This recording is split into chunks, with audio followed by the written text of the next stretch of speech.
Kalau kita sambungkan tentang kurikulum merdeka ini, maka layanan pendidikan harus berubah menjadi bagian yang terpenting, yang terbaik, dan siap untuk melayani peserta didik. Oleh karena itu, di SMP Negeri 3 Bandung ini, alhamdulillah sudah dapat melakukan perubahan yang lebih baik lagi tentang layanan pendidikan, yaitu layanan di mana seorang guru harus dapat melayani semua siswanya sesuai dengan kebutuhannya, sesuai dengan kemampuan siswa itu sendiri. Jelas di sini akan adanya satu layanan yang dinamakan kita kenal dengan layanan terdiferensiasi. Bukan berarti layanan ini harus membeda-bedakan satu siswa dengan siswa lainnya. Tetapi yang dinamakan layanan terdiferensiasi jelas layanan yang diberikan kepada siswa sesuai dengan kebutuhan mereka. Artinya bukan berarti kita memberikan layanan satu persatu atau memberikan layanan secara privat, tetapi jelas guru harus mampu melayani siswanya, di mana siswa itu harus siap dan mau untuk belajar. Dan dalam hal ini pembelajaran terdiferensiasi itu sendiri memberikan bekal bagi peserta didik bukan hanya untuk saat ini saja, tetapi bekal ini juga akan mereka bawa untuk kehidupannya mereka, baik di masyarakat maupun di lingkungan baru lainnya. Dan pada layanan ini pun jelas siswa harus mampu mengimplementasikannya di dalam kehidupan sehari-harinya, baik untuk saat ini maupun saat yang akan datang. Saya percaya guru-guru SMP 3 mampu untuk melakukan itu semua. Dan pada saat ini, terima kasih kepada Ibu Ana dan Ibu Ina yang siap untuk berbagi kepada teman-temannya. Mudah-mudahan apa yang disampaikan oleh Ibu Ana dan Ibu Ina mampu menginspirasi rekan-rekan yang lain dan siap untuk melakukan hal-hal terbaik di SMP Negeri 3 Bandung ini. Sekali lagi, ucapan terima kasih selain kepada Bu Ana dan Bu Ina, juga kepada seluruh warga SMP 3 yang pada kesempatan ini bisa hadir dalam webinar ini. Mudah-mudahan semua ini menjadi bagian ibadah dari kita semua. Mari kita sama-sama siapkan diri kita, niatkan diri kita untuk melayani peserta didik agar mereka mampu menciptakan suasana belajar yang aman dan tertib, serta selalu bahagia, selalu sehat. Itu saja mungkin yang bisa disampaikan. Saya beri spot untuk semuanya, mudah-mudahan kita bisa melaksanakan layanan pendidikan yang terbaik di Kota Bandung. Bila taufiq wal hidayah, wassalamualaikum warahmatullahi wabarakatuh. Waalaikumsalam warahmatullahi wabarakatuh. Terima kasih Amin Rida atas pemaparan materinya, sangat inspiratif dan memberikan wawasan baru untuk kami. Baiklah, kita langsung ke pemateri ya Bapak Ibu. Kami persilakan kepada Ibu Ina dan Ibu Ana untuk menyampaikan paparan materinya. Siapa dulu? Ibu Ina dulu. Ya. Saya dulu Bu Rita. Ibu Ina dulu. Ya. Mangga Bu Ina. Ya. Bismillahirrahmanirrahim. Assalamualaikum warahmatullahi wabarakatuh. Waalaikumsalam warahmatullahi wabarakatuh. Selamat siang semuanya. Untuk Ibu Bapak Guru, semoga sehat selalu ya untuk Ibu Bapak Guru semuanya. Sebelum mulai ke materi, sebelumnya saya ingin mengucapkan terima kasih kepada Amin Rida yang telah memberikan keynote. Kemudian saya ingin berterima kasih juga kepada Ibu Eli Amalia sebagai Kepala Sekolah SMP Negeri 3 Bandung. Tidak lupa kepada Pak Isep, Ibu Ika, dan guru-guru SMP Negeri 3 Bandung yang telah mengikuti kombol ini. Alhamdulillah, mudah-mudahan semoga kombol ini dapat bermanfaat bagi kita semua. Bapak Ibu, pada kesempatan kali ini saya dan rekan saya Bu Ana akan menjelaskan sedikit tentang pembelajaran berdiferensiasi. Apa sih pembelajaran berdiferensiasi? Saya izin share screen dulu ya Bapak Ibu. Bapak Ibu ada yang tahu apa sih pembelajaran diferensiasi? Boleh? Belum kelihatan Suara saya kedengeran nggak Bapak Ibu? presentasinya belum kelihatan ya? Kedengaran. Udah share screen-nya sudah. Nah, udah ada belum? Sudah terlihat? Sudah.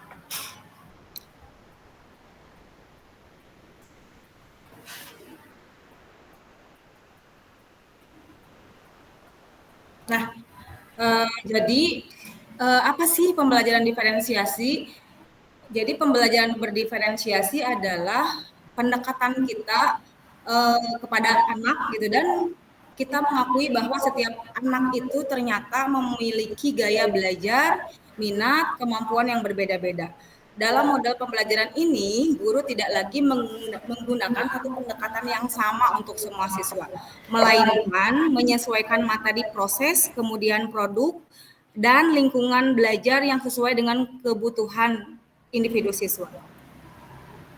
Tujuan pembelajaran berdiferensiasi yaitu menciptakan lingkungan belajar yang inklusif, efektif, di mana setiap siswa memiliki kesempatan untuk mencapai potensi yang semaksimal mungkin. Dengan kata lain, pembelajaran ini dirancang untuk memenuhi kebutuhan pelajar yang sangat beragam dan unik dari setiap siswa.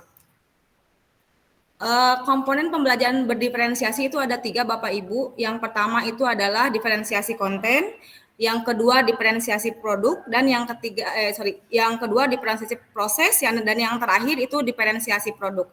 Nah, nanti kami akan menjelaskan satu persatu dari diferensiasi konten sampai produk, tapi tidak terlalu lengkap ya Bapak Ibu, paling sekilas saja. Untuk diferensiasi konten, jadi guru atau pengajar kita menyajikan materi dengan kompleksitas yang berbeda-beda sesuai dengan kemampuan siswa. Kompleksitas yang berbeda-beda berarti nanti kita sebelum belajar, sebelum ke anak itu kita harus melakukan asesmen dulu apakah anak ini belajarnya visual atau auditorial atau yang lain-lain. Nanti kita bisa sesuaikan dengan kemampuan atau tingkat kemampuan anak-anak tersebut. Nah, kemudian yang kedua adalah pembelajaran berdiferensiasi. Pembelajaran berdiferensiasi ini akan disampaikan oleh Ibu Ana. Ya, silahkan Ibu Ana untuk menyampaikan materinya. Oke, terima kasih Bu Ina. Masih semangat Ibu Bapak? Masih semangat. Semangat ya Ibu Bapak. Semangat Masih sekali. semangat. Ngantuk. Dari saya aja gitu. Ini Ya, boleh. soalnya nggak pindah.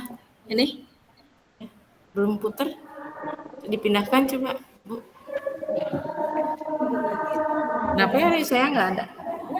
Nggak ada. sebentar ya. Ini Sebentar ya Ibu, Bapak. berarti tadi itu juga nggak ganti ya tadi itu. Iya, Bu, nggak ganti. Ya, mangga Bu Ana. Silahkan.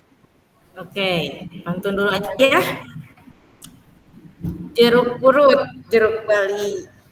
Cakep. Lanjut kembali. Cakep. Oke. Tadi menjelaskan mengenai diferensiasi itu ada 3 komponen ya, Bapak Ibu. Ya, berubahnya gimana ya caranya?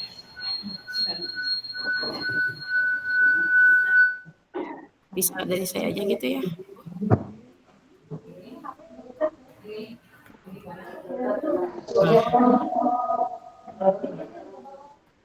Saya di situ aja tuh ya, Bina. Saya di situ aja.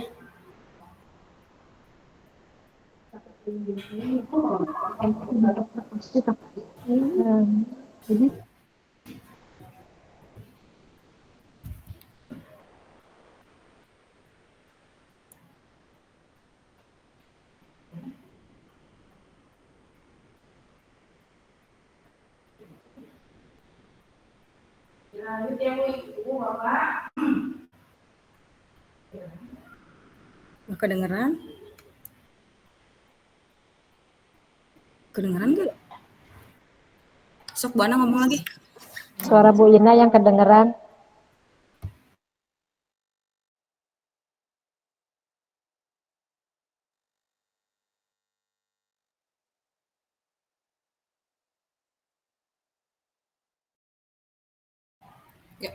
Maaf ya, Bapak Ibu terganggu, ada kendala sedikit. Saya berubah nggak itu teh? Maklum ya, maklum. Oke, saya coba menjelaskan ya, apa itu diferensiasi proses. Nah, tampilkan ya pengertiannya. Jadi, diferensiasi proses itu bagaimana strateginya untuk si peserta didik itu ketika proses mengerjakan tugas. Nah, jadi di situ bisa dibaca ya, diferensiasi proses berkaitan dengan bagaimana. Nah, di sini bagaimana cara guru dalam menghadapi peserta didik, tentunya berbeda-beda ya kemampuannya ya Bapak Ibu. Nah, oke, dari sini ada strateginya ya Bapak Ibu untuk strategi pembelajaran diferensiasi itu dari konten, produk, dan proses. Saya itu menjelaskan dari prosesnya. Nah ini, jadi sebelum kita beranjak ke diferensiasi proses, bagaimana dulu kita mengetahui peserta didik itu untuk mengetahui pembekalannya seperti apa gitu. Jadi melakukan dulu readiness itu peserta didik. Jadi diagnostik kognitif. Jadi dari mana kemampuan peserta didik itu, misalkan sebelum ke materinya kita mengetahui dulu kemampuan peserta didik itu sampai di mana gitu. Misalkan dari matematik mau maju ke tentang perkalian. Nah, jadi kita mengetahui dulu kemampuan peserta didik mengenai penjumlahan dan pengurangan seperti itu. Nah, untuk diagnostik non kognitif mengenai minat dan profil belajar ya Bapak Ibu ya. Jadi kita mengetahui dulu gaya belajarnya itu seperti apa gitu yang dia mau. Apakah berkelompok, apakah mandiri. Kita mengikuti alur saja tapi tujuannya itu sama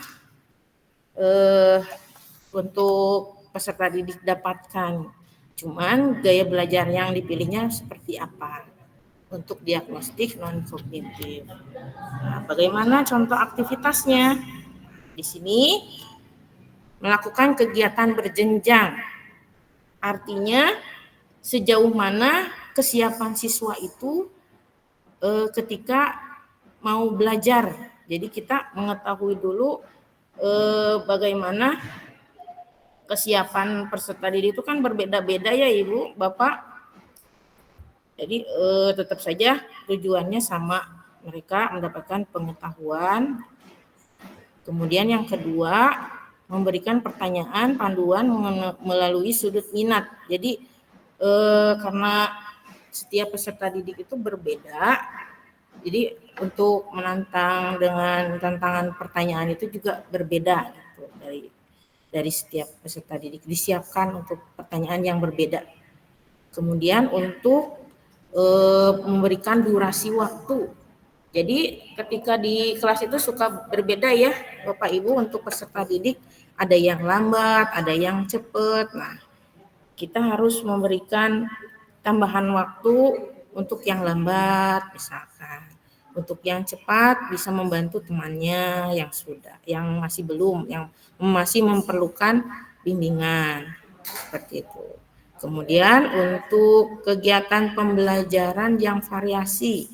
Nah, ketika anak itu mau menerima penjelasan dari kita, bagaimana caranya dia enaknya, nyamannya. Jadi sesuai dengan gaya belajar yang mereka nyaman gitu, yang mereka bisa untuk menyerap pengetahuan atau materi dari kita. Kemudian untuk pengelompokan yang fleksibel. Nah, di sini gaya belajar anak-anak itu mau berkelompok enggak, silakan. Yang kelompok untuk auditory misalkan silakan bergabung. Untuk visual silakan bergabung seperti itu untuk contoh aktivitasnya. Nah, di sini saya beri contoh lagi untuk kesiapannya seperti apa, misalkan yang belum mampu dari pelajaran saya ya ini, misalkan dari pembuatan jurnal visual, ada yang masih bingung dari konsep jurnalnya, perlu bimbingan gurunya seperti itu. Kita tulis siapa saja sih, nah, itu jadi catatan kecil bagi kita. Nah, prosesnya juga apakah masih perlu bimbingan atau kita bantu dari bahan apa saja sih, kita perlu bimbingan seperti itu. Kemudian yang kedua, ada juga kesiapan belajar yang sudah mampu, sudah tahu bagaimana konsep jurnalnya, tapi masih perlu sedikit bimbingan. Kemudian ada yang sudah mampu, yang sudah bisa lah tanpa bimbingan gurunya. Jadi ide-idenya sudah ada ya Ibu. Kemudian untuk prosesnya, ada juga yang tidak perlu bimbingan, tapi dia masih belum bisa menyebutkan apa saja sih yang harus disiapkan seperti itu. Kemudian ada juga yang siswa yang membantu membantu temannya atau rekannya yang masih bingung dari poin 1 dan 2 seperti itu. Jadi dia melakukan peer teaching gitu. Nah, ini beberapa dokumentasi yang dimaksudkan.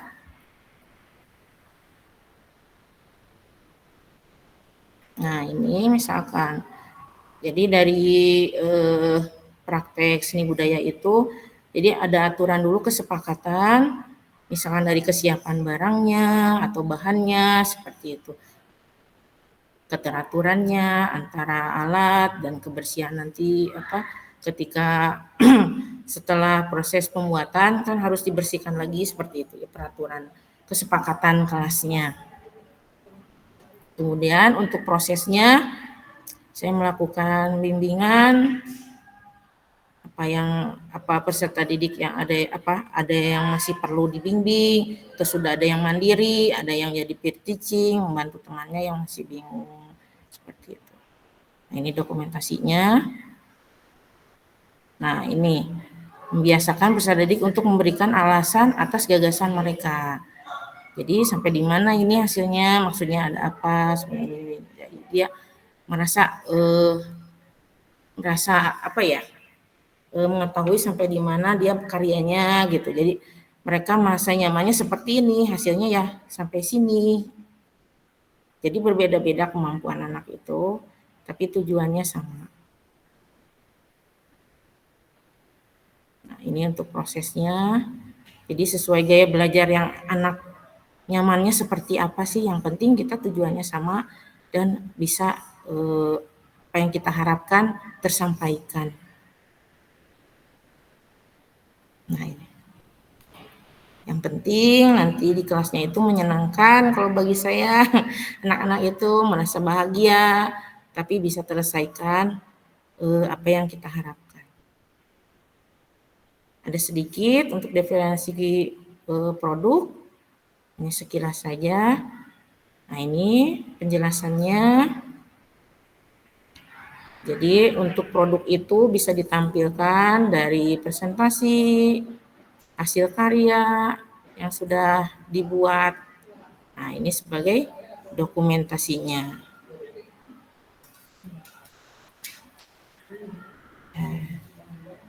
Hanya itu yang saya sampaikan. Sekian, mangga, terima kasih.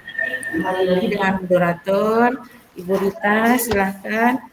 Atau ada yang tambahkan lagi? Ya, terima kasih Ibu Inma dan Ibu Ana atas paparan materinya yang telah memberikan wawasan untuk kita semua mengenai bagaimana merancang kegiatan pembelajaran terdiferensiasi di kelas. Nanti kita Bapak Ibu ya, pembelajaran diferensiasi di kelas ini supaya siswa yang unik dengan gaya belajar yang berbeda nantinya dapat bersinergi di dalam kegiatan belajar. Nah, selanjutnya adalah sesi tanya jawab. Ada lagi maksudnya yang belum disampaikan, ada Ada lagi yang belum disampaikan. Ya. Dikit lagi Bu Rita. Baik. Silakan Bu Ina. Ada lagi katanya tambahan yang belum disampaikan. Nah, ini kelihatan nggak di Ibu Rika, Bu Rita? Lihat. Ya. Ibu Bapak, maaf ada yang belum selesai, sedikit lagi yang yang akan saya sampaikan, melanjutkan dari Bu Ana tentang pembelajaran berdiferensiasi. Tadi kan Bu Ana sudah menjelaskan tentang diferensiasi konten dan diferensiasi produk beserta contoh-contohnya. Nah, setelah itu saya akan menjelaskan sedikit tentang strategi penerapan pembelajaran berdiferensiasi. Strateginya atau langkah-langkahnya adalah yang pertama kita harus mengenali dulu peserta didik. Nah, tadi sama seperti yang awal saya katakan, jadi sebelum diferensiasi itu, sebelum memisahkan anak itu, jadi kita akan melakukan asesmen awal dulu. Untuk apa sih asesmen awal? Jadi asesmen awal itu untuk mengetahui gaya belajar, minat, kemudian kekuatan dan kelemahan siswa. Ini kelihatan ada situ. Setelah itu kita buat profil singkat nih untuk anak satu-satunya gitu, untuk setiap siswa atau kalau memang tidak akan satu-satu, lebih baik misalnya per kelompok, siswa per kelompok. Kemudian perhatikan perbedaan dalam hal kemampuan akademiknya, kemudian gaya belajarnya, minatnya, dan latar belakang budayanya. Setelah mengenali peserta didik, kita akan tentukan tujuan pembelajarannya apa. Ini kalau tujuan pembelajaran berarti sudah ke mapel mata pelajaran masing-masing berarti. Kemudian setelah menentukan pembelajarannya apa, kita tentukan kompetensi inti yang ingin dicampainya apa. Setelah itu buat tujuan pelajaran yang lebih spesifik dan terukur untuk setiap siswa atau kelompok siswa. Selanjutnya itu setelah yang tadi kita lanjut ke TP, tujuan pembelajaran. Jadi setelah ini lanjutkan ke tujuan pembelajaran, tentukan kompetisi inti yang ingin dicapai, kemudian buat tujuan pembelajaran yang lebih spesifik. Ini yang tadi ya Ibu Bapak, maaf saya ke ini 2 kali. Kemudian tentukan proses pembelajarannya. Proses pembelajaran, jadi kita akan menawarkan berbagai aktivitas pembelajaran yang sesuai dengan gaya belajar siswa-siswi yang ada gitu. Jadi kita sudah memfasilitasi semua siswa dengan gaya belajarnya masing-masing. Kemudian izinkan siswa memilih aktivitas yang mereka sukai agar semua siswa itu terlibat dalam pembelajaran kita. Yang terakhir, fasilitas kerja kelompok untuk mendorong kolaborasi dan saling mengajar atau saling membantu, anak saling membantu satu sama lain. Nah, setelah itu biasanya setelah berakhir pembelajaran itu pasti ada tugas ya Ibu Bapak, ada tugas atau produk yang akan kita berikan kepada anak. Jadi pilihannya apa sih? Jadi nanti kita itu memberikan pilihan produk yang beragam gitu ya. Tawarkan produk, berbagai macam produk akhir yang sesuai dengan minat mereka, dengan kemampuan mereka. Kalau di bahasa Inggris Ibu Bapak, saya akan menggunakan anak itu ada yang memang dia nulisnya bagus gitu, tapi ketika diajak berbicara dia tidak mau gitu. Jadi sesuai dengan kemampuannya, apakah menulis ataukah memang mereka lebih senangnya berbicara gitu, atau lebih senangnya menggambar membuat komik, bisa gitu diinikan. Kemudian gunakan berbagai bentuk penilaian untuk mengukur pemahaman siswa. Siapkan lingkungan. Nah, ini Bu, Bapak yang tidak kalah penting itu adalah kita menyiapkan lingkungan ruang belajar yang mendukung. Yang bisa kita lakukan adalah mengatur ruang kelas agar siswa dapat bergerak bebas dan memilih tempat belajar yang nyaman. Kemudian pastikan semua siswa itu memiliki akses yang sama terhadap sumber belajar. Ciptakan suasana kelas yang menyenangkan, kemudian yang mendukung. Yang terakhir adalah perencanaan penilaian. Ada penilaian formatif, lakukan penilaian secara berkelanjutan untuk memantau perkembangan siswa. Kemudian penilaian sumatif. Sumatif itu penilaian akhir untuk mengukur pencapaian siswa terhadap tujuan pembelajaran kita tadi. Yang terakhir adalah penilaian diri, melibatkan siswa dalam proses penilaian diri. Yang terakhir dari pembelajaran diferensiasi adalah refleksi dan evaluasi. Evaluasi efektivitas pembelajaran, diferensiasi yang telah kita lakukan, kemudian lakukan perbaikan pada rencana pembelajaran berdasarkan hasil evaluasi. Itu saja mungkin Bu Rita. Terima kasih. Ya, baik. Terima kasih Ibu Ina atas paparan materinya. Tadi sudah cukup lengkap ya Bapak Ibu. Sudah ditambahkan lagi paparan materinya. Memang asesmen itu menjadi hal yang sangat penting dalam pembelajaran terdiferensiasi karena kita akan mengetahui kemampuan siswa yang berbeda-beda. Baiklah, selanjutnya adalah sesi tanya jawab. Silakan Bapak Ibu untuk bertanya ataupun memberi tanggapan. Saya batasi 3 pertanyaan dulu ya Bapak Ibu. Mangga siapa yang mau bertanya silakan angkat tangannya.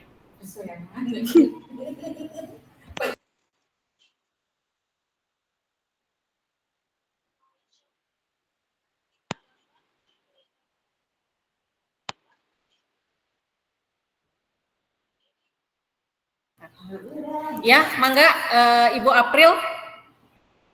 Pertanyaannya silakan. Ya, terima kasih Ibu Moderator dan terima kasih juga kepada 2 narasumber kita yang cantik ini ya. Alhamdulillah hari ini menambah lagi pengetahuan kita tentang pembelajaran terdiferensiasi. Ya, saya juga tadi melihat judul tuh jadi bertanya-tanya ya. Pembelajaran terdiferensiasi, pembelajaran berdiferensiasi yang tepatnya gitu. Belum tahu bedanya seperti apa, mungkin bisa dijelaskan lagi. Karena saya melihat judul pembelajaran terdiferensiasi gitu ya, itu bedanya apa gitu. Terus yang kedua, tujuan pembelajaran diferensiasi ini sebetulnya apa sih yang diinginkan di kurikulum Merdeka ini ya. Terus sebetulnya banyak juga ya pertanyaannya. Terus yang ketiga, apakah kan tadi ada diferensiasi produk, diferensiasi konten, diferensiasi proses ya. Apakah 3-tiganya itu bisa dilaksanakan dalam satu waktu atau kita harus milih salah satu atau bagaimana gitu ya yang efektifnya? Ya udah gitu aja lah. Mungkin terlalu banyak. Terima kasih. Assalamualaikum warahmatullahi wabarakatuh. Ya, terima kasih Bu April atas pertanyaannya. Apakah mau dijawab langsung oleh pemateri? Atau mau di terdiferensiasi atau mau sekalian nanti?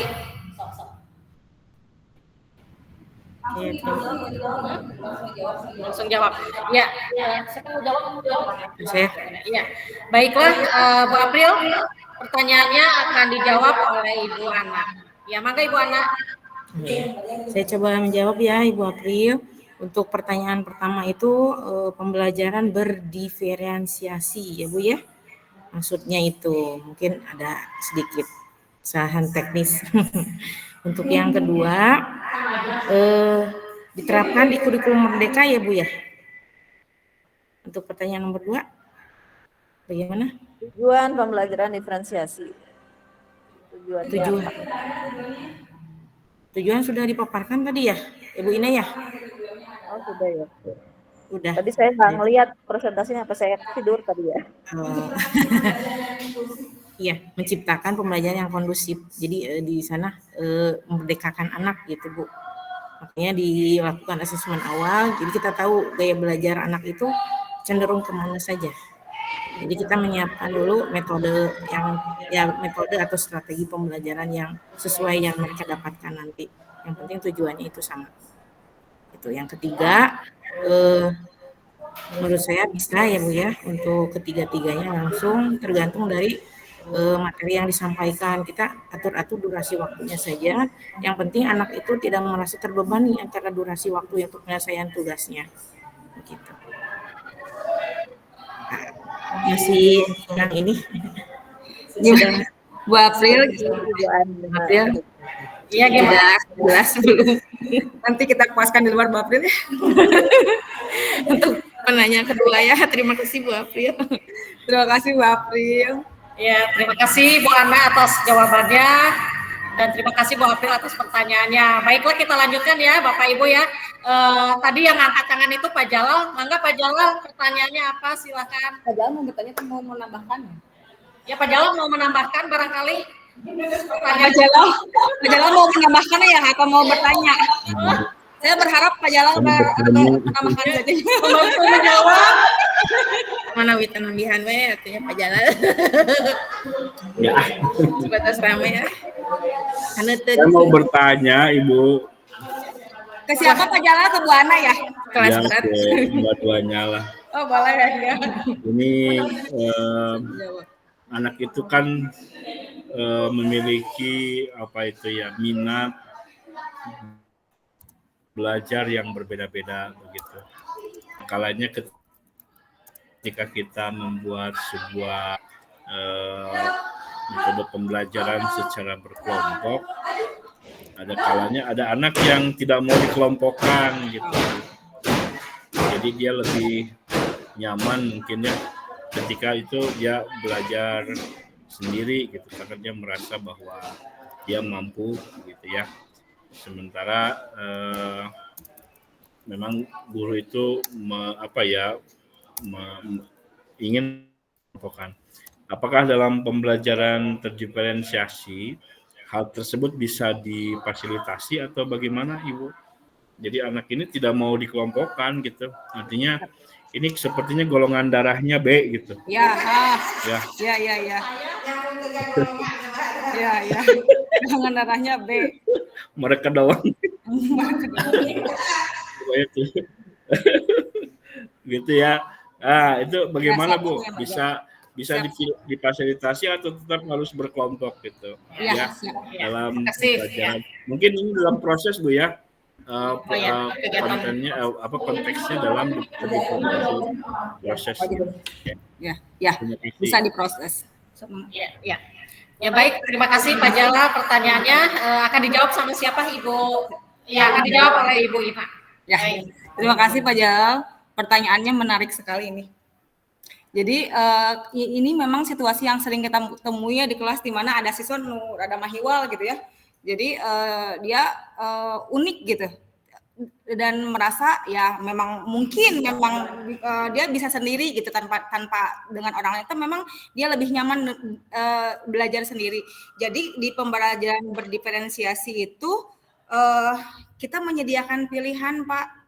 Jadi kita coba misalnya sediakan pilihan tugasnya individu saja, tidak harus memaksakan anak untuk ikut berkelompok gitu ya. Misalnya berikan tugas-tugas yang bisa menyelesaikan secara mandiri seperti misalnya proyek atau penelitian kecil atau misalnya refleksi diri.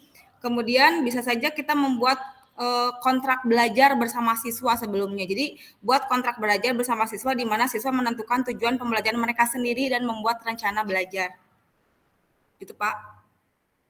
Nanti kita beri dukungan secara personal dengan anak. Tapi awalnya kita tanya dulu kenapa tidak mau berkelompok gitu. Kemudian buat juga lingkungan yang mendukung anak itu biar dia nyaman gitu. Bu Ana mau menambahkan? Ya izin menambahkan. Jadi sebelumnya juga harus menyiapkan ya Bu ya Pak ya rancangannya kalau pilihan misalkan mandiri atau kelompok itu harus bagaimana penanganannya, solusinya bagaimana. Jadi ada rancangannya dulu pilihannya bagaimana gitu. Seperti sekarang saya hadapi itu untuk ujian praktek saya beri kesempatan ke anak-anak misalkan minatnya kemana. Jadi tidak dipaksakan untuk seni rupa semuanya karena saya pembelajarannya di seni rupa. Jadi kan di situ ada seni tari kan ada yang berkelompok, ada yang tunggal seperti itu Pak.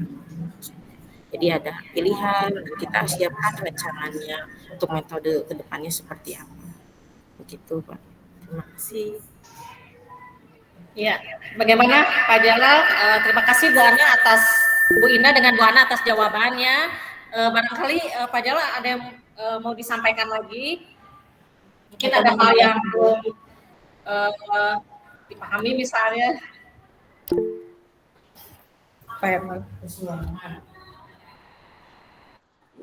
Ya cukup Bu.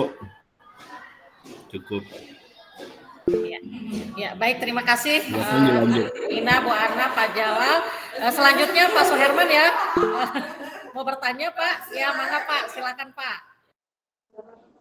Ya, terima kasih Ibu Ana dan Ibu Ina sebagai narasumber atas pencerahannya kepada kami. Dari materi yang disampaikan, mungkin pada umumnya saya kira ini sudah cukup ini sebagai materi dalam diferensiasi ya. Tapi yang saya agak ragu ini sepertinya pembelajaran bisa dengar saya? Bisa dengar saya? Halo, bisa dengar? Nggak jelas Pak Herman. Iya, mohon Ya, mohon di mute dulu. bisa dengar? Yang lainnya mohon di mute dulu ya. Ya, bisa dengar kan? Bisa Pak Herman. Siap. Lainnya dulu ya. Di akhir pembelajaran dalam sebuah pembelajaran diferensiasi itu tadi nampaknya saya kira diperlukan sebuah analisa ya. Analisa di akhir tentunya di sini harus ya. Nah, asesmen formatif ini kan jelas nanti akan bisa mengukur tentang kompetensi di setiap siswa yang beragam kan gitu, ya. Nah, kemudian juga di samping itu juga ada apa yang disebut dengan asesmen sumatif ya, nanti itu berkelanjutan ke sana setelah beberapa TV itu dilaksanakan di kelas.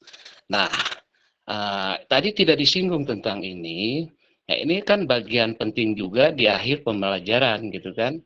Karena apa? Karena setidaknya akhir pembelajaran ini kan siswa ini harus ditindaklanjut kan gitu. Jadi adanya refleksi itu kan kalau ada bahan-bahan hasil analisis kan gitu.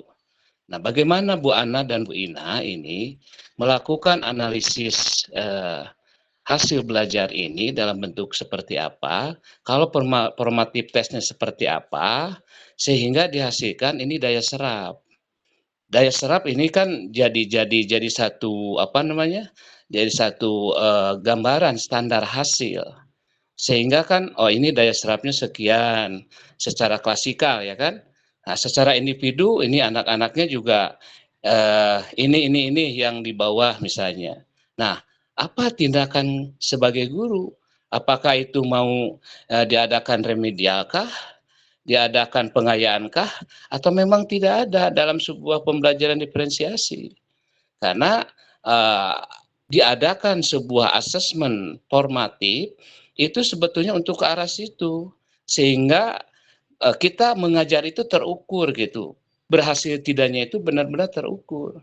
Kalau ini tidak dilakukan, itu say hello saja saya kira. Sehingga di dalam refleksinya nanti apa yang harus diangkat ya kan dalam permasalahan kompetensi peserta didik yang sudah memenuhi tujuan pembelajaran, yang belum ya, atau misalnya ini yang sudah berlebihan gitu kan. Nah, jadi apa yang disebut sedangnya, bawahnya atau atasnya itu barangkali yang saya sampaikan, mohon penjelasannya bagaimana satu tindakan formatif tes yang dilakukan sehingga kita bisa mengambil hasil analisa belajar pada pertemuan itu. Sehingga kita bisa melakukan refleksi ya kan dan tindak lanjut untuk merevisi apa namanya modul ajar kita atau RPP kita dalam pertemuan berikutnya dalam kelas yang sama. Itu barangkali Ibu Ana dan Ibu Ina, terima kasih atas nanti masukannya atau materinya. Assalamualaikum warahmatullahi wabarakatuh. Waalaikumsalam warahmatullahi wabarakatuh. Mohon Pak Her. Ya, terima kasih Pak Suherman atas pertanyaannya yang panjang dan lengkap. Akan dijawab oleh siapa? Ibu Ina atau Ibu Ana? Yang ditanyakan bagaimana analisis refleksinya seperti apa untuk mengetahui. Jadi ada tindak lanjutnya gitu dari refleksi itu. Saya coba menjawab ya Bapak Suherman. Tadi di sana ada tabel ya untuk kesiapan anak ya dan proses. Jadi peserta didik memang berbeda kemampuannya. Di sana ada yang perlu bimbingan atau dibantu temannya atau peer teaching dengan nama lainnya. Nah, di sana dianalisisnya mungkin seperti itu ya Bapak ya, untuk mengenal hasil. Misalkan di mata pelajaran saya untuk karya, misalkan untuk poin 1 yaitu masih bingung dalam konsepnya dan perlu bimbingan, maksimalnya memang segitu Pak, tapi nilai hasilnya ya disamakan gitu. Itu di mata pelajaran saya untuk analisis hasilnya. Mungkin Bu Ina ada yang mau ditambahkan?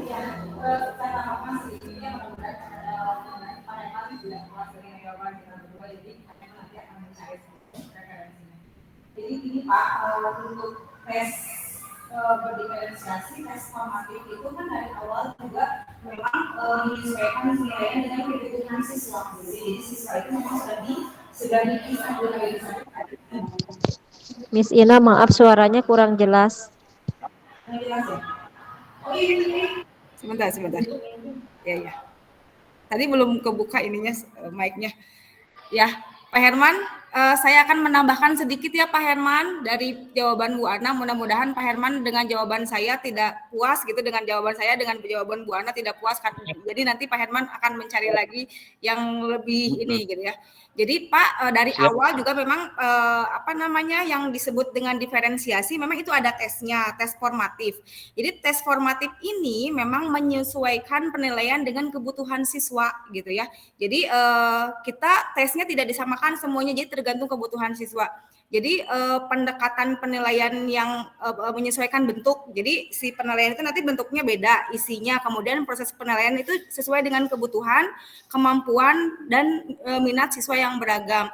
Tujuannya apa? Ya, jadi tujuannya adalah untuk memantau perkembangan siswa, pembelajaran siswa secara terus-menerus dan memberikan umpan balik yang tepat waktu untuk mendukung kemajuan mereka. Sebetulnya itu Pak yang dimaksud dengan tes formatif di akhir dalam pembelajaran berdiferensiasi. Itu Pak Herman. Atur nuhun. Iya, bagaimana Pak Herman atas jawaban dari Ibu Ina dan Ibu Ana. Mudah-mudahan bisa memenuhi jawab pertanyaan tadi yang Bapak ajukan ya Pak ya. Iya. Atur nuhun. Tanda pikir Hanginan Pak Herman bisa menambahkan sedikit ya. Bisa Ya, menambahkan. Ibu. Makasih ya, Ami. Misalkan dalam penilaian tadi kita berbicara assessment ya. Nah, kalau kita memperhatikan assessment, berarti kan dalam diferensiasi tetap akan dilaksanakan assessment awal, assessment dalam proses yaitu formatif dan sumatif. Dari assessment awal memang kita akan sama satu dengan yang lain semua siswa. Dari sana kita bisa melihat adanya pengelompokan tadi. Sehingga dalam prosesnya jelas sesuai dengan di dalam pembelajarannya baik prosesnya maupun nanti akhirnya atau formatif dan sumatif itu akan disesuaikan dengan proses yang akan yang selama pembelajaran berlaku, karena kita mengenal bahwa pembelajaran terdiferensiasi ini itu berfokus pada tiga bagian ya, 3 komponen, yaitu produk, proses maupun konten. Jadi itu tergantung dari kemampuan atau kebutuhan siswa itu sendiri. Jadi itu yang akan disesuaikan dalam asesmennya. Jadi kalau awal memang akan sama semuanya karena kita akan melihat perbedaan itu. Dari perbedaan itu baru muncul proses formatif yang mungkin akan berbeda karena disesuaikan dengan kebutuhan anak itu sendiri. Kitu panginten tambihan nama kesimpulan dari kedua pembicara tadi. Ya. Nah, Atur nuhun. Atur nuhun, Ami. Atur nuhun. Enggak lajeng Bu Rita. Mohon saudara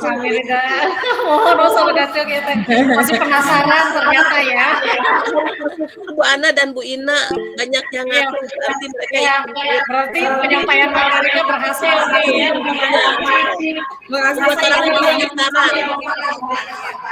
Ya, baiklah. Untuk pertanyaan yang berikutnya mungkin nanti kita bisa bahas di open aja ya. Karena mungkin waktunya terbatas ya. Saya yakin Bapak Ibu masih ingin bertanya mengenai materi pembelajaran dan diferensiasi ini ya, Bapak Ibu. Ini menarik sekali karena memang kita sehari-hari di kelas itu berhadapan dengan belum dipoto, oi. Dengan karakternya. Belum dipoto. Ya, belum dipoto Pak Isai. Tolong SS. Di saya? Di Pak Isai aja? Di Pak Isep bisa nggak? Iya belum foto Pak Isep, punten Pak Isep. Bu Rita masih ada waktu kalau ada pertanyaan karena ini ada minimal durasinya untuk. Ya, baik. Tadi saya lihat ada yang masih Ya, oke, boleh. Mangga. Ya, mangga Bapak Ibu, 2 pertanyaan lagi ya. Silakan siapa yang mau bertanya. Bu Ina mantap.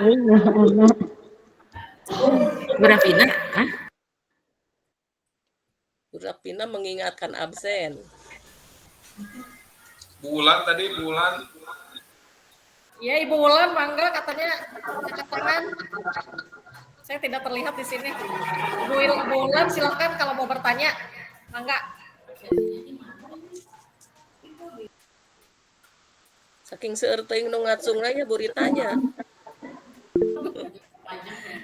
Nah, Ya, Ibu Yanti. Nah, Bu Yanti tah. Mangga Ibu Yanti, silakan Bu Yanti pertanyaannya.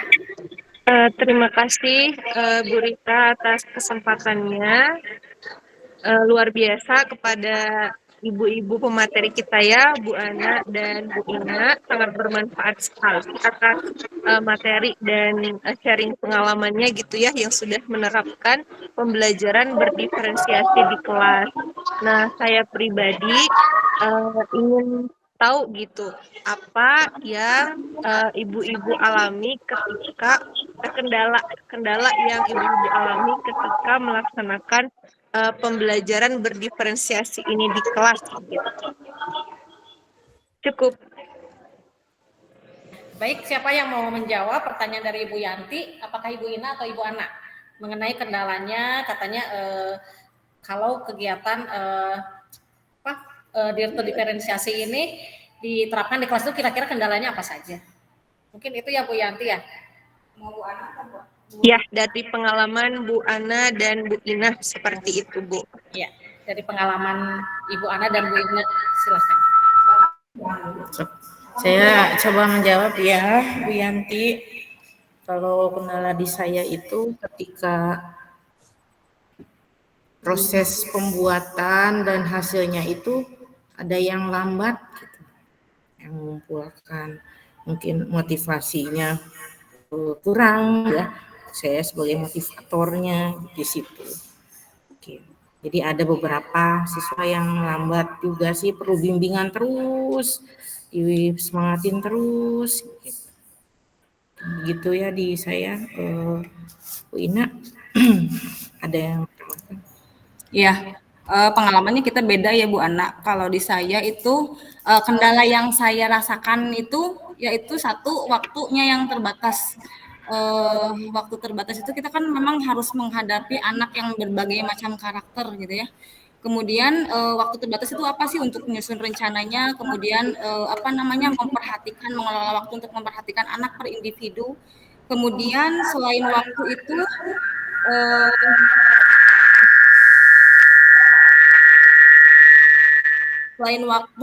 yang saya rasakan itu kendalanya keberagaman siswa memang yang tinggi gitu. Jadi penyesuaian pembelajaran untuk siswa itu berbeda-beda gitu. Jadi di saya kan itu satu kelas itu kan ada 32, 34 gitu ya. Jadi yang saya rasakan itu adalah kendalanya keberagaman siswa dan yang siswanya banyak gitu. Jadi saya harus menyesuaikan dengan berbagai macam siswa yang berbeda-beda dan unik kalau menurut saya. Jadi dari gaya belajarnya, dari dari berbagai hal lah gitu. Karena mereka mungkin ya memang dari berbagai latar belakang gitu ya. Itu paling Bu Ramadayanti Kalau apa namanya, kalau dari saya, Iya, bagaimana Ibu Yanti? Atau ada barangkali dari Bapak Ibu guru yang lain punya pengalaman, ada kendala dalam menerapkan pembelajaran berdiferensiasi ini di kelas gitu. Barangkali ada dari pengalaman dari Bapak Ibu guru yang lain, maka silakan kita share di sini, gitu. Kita sharing di sini. Atau mau berbagi, silakan menambahkan barangkali di kelas Bapak Ibu guru saat kegiatan belajar dalam menerapkan pembelajaran terdiferensiasi ini ada kendala seperti di pelajaran bahasa Inggris yang sudah disampaikan oleh Ibu Ina atau di pelajaran seni budaya. Nah, barangkali di pelajaran yang lain ada kendalanya, silahkan Bapak Ibu yang mau berbagi. Pak Am, di olahraga Pak Am, bagaimana Pak Am diferensiasinya? Ya. Atau mungkin di Pak Herman? Banyak, olahraga mah banyak sebenarnya. Ya, sepatu berbagi sama kita. Ya, ayo, Pak Am, silakan Pak Am berbagi dengan kami Pak. Ada di tenggelan Pak Am. Selamat siang. Warahmatullahi wabarakatuh. Warahmatullahi wabarakatuh. Sekedar berbagi gitu ya, karena olahraga kan tidak di kelas tapi di lapangan. Dari dulu pembelajaran diferensi di olahraga itu sudah diterapkan. Cuma sekarang itu dengan adanya pembelajaran diferensi baru oh ini namanya kayak gitu ya. Misalkan contoh kan itu mah contoh banyak lah ya, sudah bisa menggambarkan. Malah mas saya bertanya ini teh sebenarnya mah dengan pembelajaran diferensi itu kurikulum olahraga itu untuk mengefektifkan atau mempermudah guru dalam proses administrasi. Sementara dengan adanya pembelajaran diferensial ini di kelas itu ya, kita akan lebih banyak memberi administrasi karena dari beberapa kemampuan siswa yang berbeda itu harus melengkapi dengan asesmen yang berbeda, berarti pertama administrasinya juga gitu ya. Jadi sebenarnya kurikulum mereka itu lebih ribet sebenarnya menurut saya. Tapi di praktek mah dah gitu. Cuma kalau di kelas misalkan kalau saya bayangkan akan seperti gitu. Kalau di olahraga dari dulu udah jalan, contoh aja pembelajaran bola voli untuk materi smash. Kita bisa memiringkan net dari yang terendah sampai yang tertinggi. Mereka yang punya tinggi badan pendek berada di sebelah kiri mungkin ya. Mereka yang tinggi terus mengarah ke sebelah kanan. Jadi netnya miring, itu salah satu contoh yang gampang. Hal lain juga sama dengan alat bantu di olahraga individu, misalkan di berenang. Mereka yang sudah punya keberanian, mereka bisa dilepas dengan alat bantu papan luncur, tapi yang tidak, mereka harus diapit oleh guru yang tidak hanya cukup. Karena rasio perbandingan antara guru dan murid atau siswa itu tidak bisa 1:1, tidak bisa 1:30 idealnya. Ya, secara teori itu ya 1:4 ideal atau 1:2. Cuma kalau kita bisa membagi, memanage kelas itu hingga kita bisa 1:8 dengan beberapa kali pemberangkatan dengan kemampuan kita terhadap pengawasannya, baik di lapang, di kolam, dimanapun seperti gitu. Jadi mudah-mudahan materi ini juga menjadi bahan pemikiran kita. Semuanya mengalami hal yang sama, cuma ini mah biar ramai aja pada bertanya gitu ya. Nah, terima kasih Bu Ina, Bu Ana, hebat sudah ditampil dengan materi yang luar biasa. Mudah-mudahan bermanfaat buat kita semua. Saya cuma berbagi aja. Kalau menjawab malu bukan kapasitas saya. Terima kasih. Assalamualaikum. Pak. Waalaikumsalam warahmatullahi. Terima kasih Pak. Terima kasih sudah mau berbagi ya Pak ya. Ya barangkali yang lainnya ada yang mau menambahkan atau berbagi lagi seperti kendala yang dihadapi Pak Am dalam materi pelajaran olahraga. Mungkin dari Bapak Ibu guru yang lain ada kendala-kendala yang ditemukan sehingga bisa menambah wawasan kami di sini. Ya. Silakan Pak Soherman mau berbagi Pak, mungkin pernah menemukan kendala di kelas.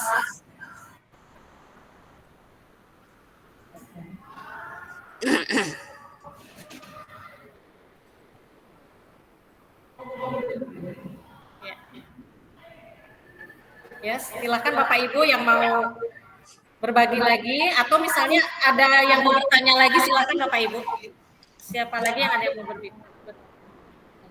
Amirida barangkali mau menambahkan ini. Mangga, badai insya Allah. Ibu dan Bapak, kalau kita berbicara terdiferensiasi, berarti ada perbedaan satu dengan yang lain. Tapi bukan membedakan satu siswa harus kita layani satu sesuai dengan kebutuhan dia, lalu yang lain juga berbeda lalu kita layani juga, atau secara privat, tidak secara privat. Tapi yang dinamakan diferensiasi itu berbeda sesuai kebutuhan, tetapi bukan berarti kita melayani 32 dengan 32 macam. Ya, nah jelas kalau di PJOK dari zaman baheula ge kitu, memang mereka itu teorinya ada di dalam praktek ya. Beda kalau pada mata pelajaran lain mungkin kebanyakan teori heula berbeda. Contohnya IPA teorinya disampaikan, prakteknya juga ada. Tapi kalau di PJOK jelas teori ada di dalam praktek, itu akan mempermudah kita. Nah sekarang tinggal bagaimana kita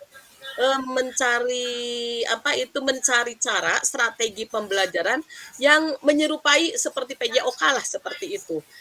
Memang untuk saat ini kita masih bingung, masih susah dan masih sulit. Kenapa? Karena kita baru. Mindset kita masih berfokus pada target. Materi ini harus sampai, materi ini harus selesai, materi ini harus tuntas. Padahal anak tidak butuh itu dalam kehidupan sehari-hari. Mungkin tidak semua anak butuh. Nah, oleh karena itu, setelah kita melakukan asesmen awal, maka kita bisa mengetahui anak ini butuh apa. Anak ini mampunya sampai di mana.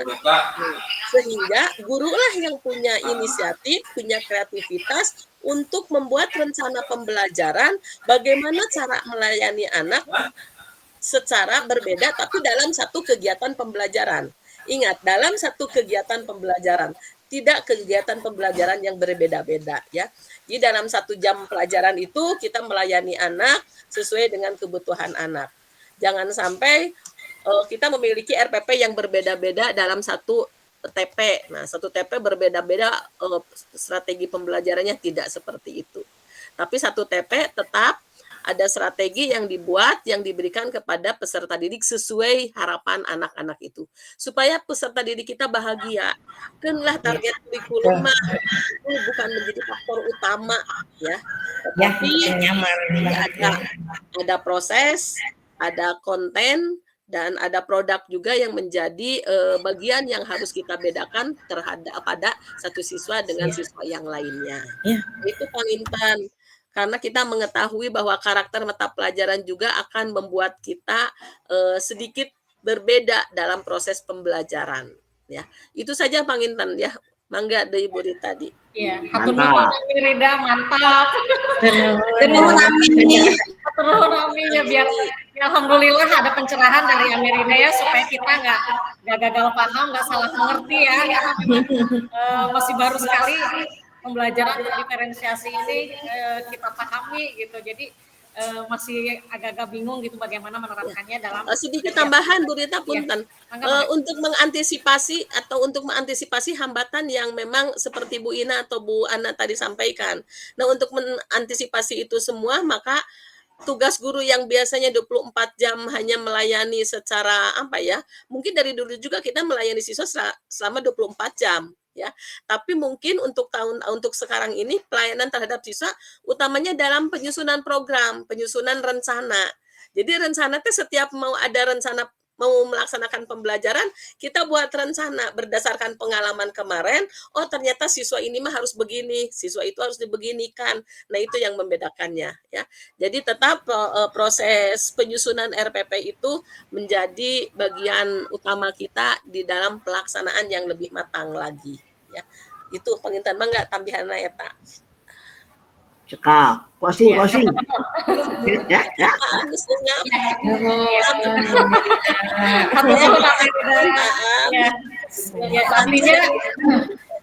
Ya. Artinya sangat penting ya ternyata membuat perencanaan agar kita bisa melaksanakan pembelajaran terdiferensiasi ini dengan baik Bapak Ibu ya. Jadi kuncinya tetap ada di RPP kita Bapak Ibu. Jadi kita betul-betul harus merencanakan kegiatan pembelajaran di kelas itu jadi sudah sesuai dengan RPP ya. Jadi itu akan memudahkan. Hatur nuhun Amirida, itu juga jadi masukan tercerahkan ya. Yang tadinya bingung jadi oh ya betul, kembali lagi ke kita harus membuat RPP perencanaan kegiatan mengajar. Baiklah Bapak Ibu, karena waktunya sudah habis ya Bapak Ibu ya. Baiklah, demikianlah acara Kombel SMP Negeri 3 Bandung pada hari ini. Saya sebagai moderator mohon maaf atas kata dan sikap yang kurang berkenan. Sampai jumpa kembali di Kombel berikutnya. Selamat siang. Assalamualaikum warahmatullahi wabarakatuh. Ya, jangan off dulu ya Bapak Ibu, kita foto dulu. Ya Pak, yang Pak Isep foto dulu barengan Pak Isep.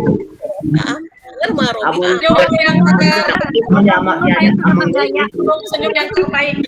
Silakan keluarkan senyum yang tercantik. Bapak Ibu dibuka kameranya. Di sini yang terbaik. Bu Ana, kameranya dibuka Bu Ana. Mana ya Pak?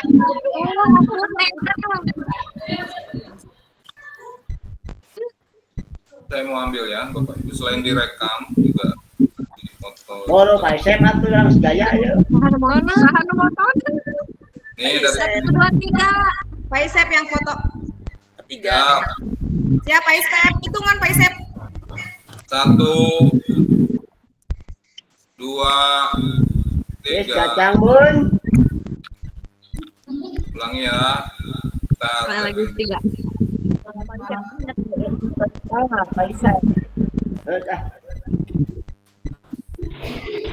Oke, gaya yang kedua, gaya bebas.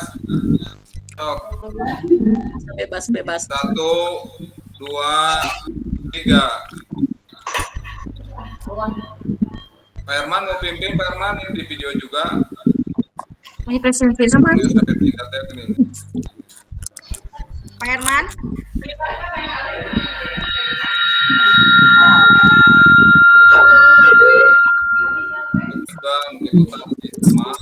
Apa Isep tarang ngabungkur.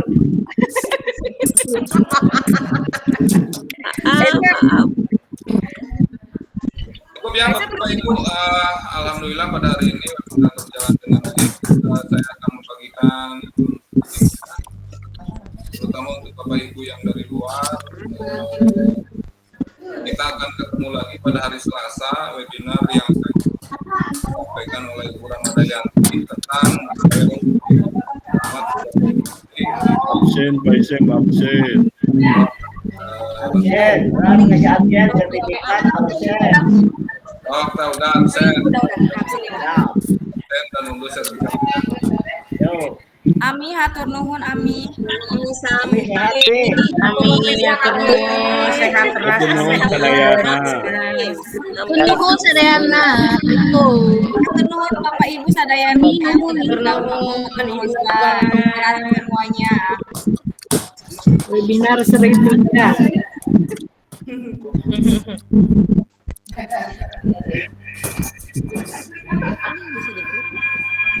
Webinar 3 ya.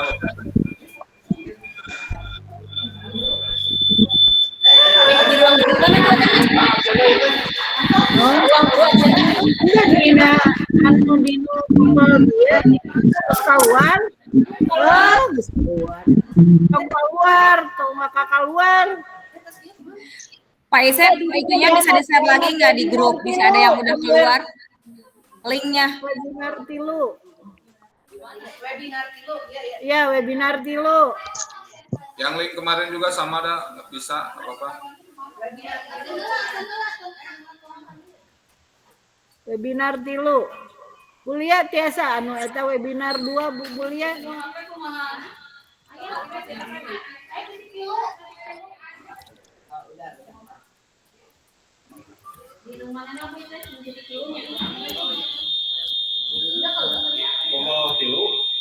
Ya.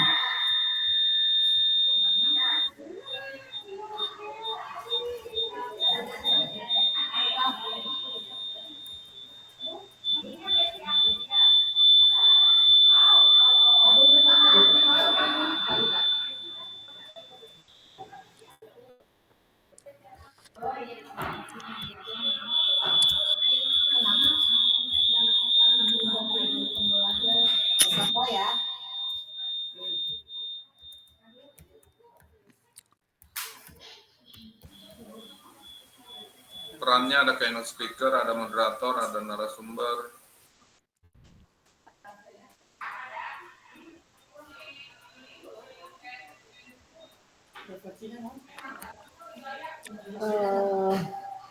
Materinya menarik.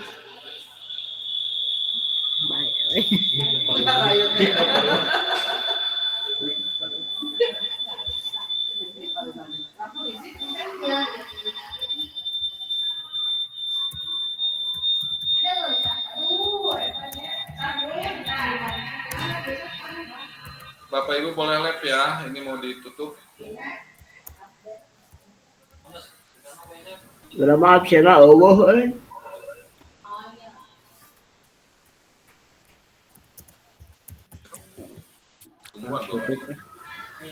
Red call. Japri. Jelaskan. Hah?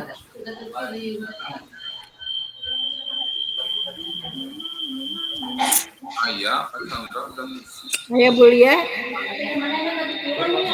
Hah? Ya.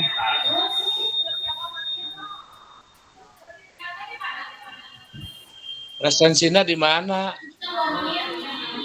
Resensinya di mana?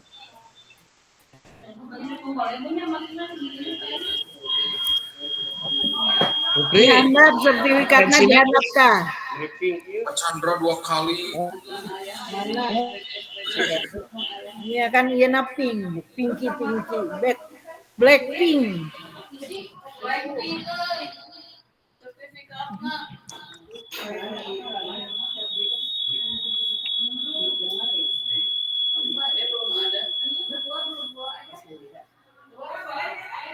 Resensi di mana? Mana Pak Heri di dia mana ke ayah? Gimana? Resensi. Ya benar Bu Ika tuh. Ya.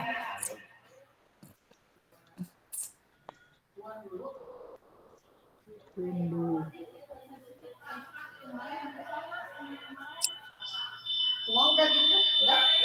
Bu Dewi ayah nih. Udah bisa? Ayah ya. Ayah Insinyur Dewi. Belakang masih. Oh, udah. Ada presiden dong, Bu? Sertifikatnya. Saya mau ini menarik aja menarik. Oh. Penyampaian interaktif. Menarik. Ulin ya, ayah. Kalin kan atuh. Iya. Bika kalin kan Bika. Iya. Kalin kan. Kalin langsung siap Bude. Iya, kayaknya. Linknya ke ruang guru. Bapak Ibu lab ya dari Jimitnya ya. Ya. Aku. Nuhun ya.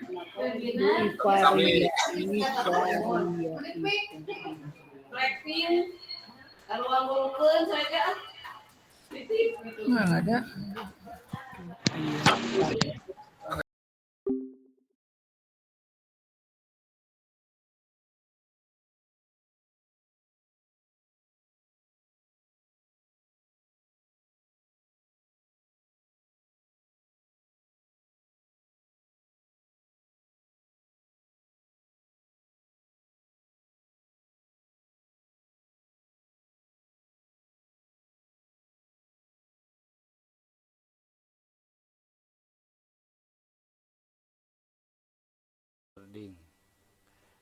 Cek mana atau orang record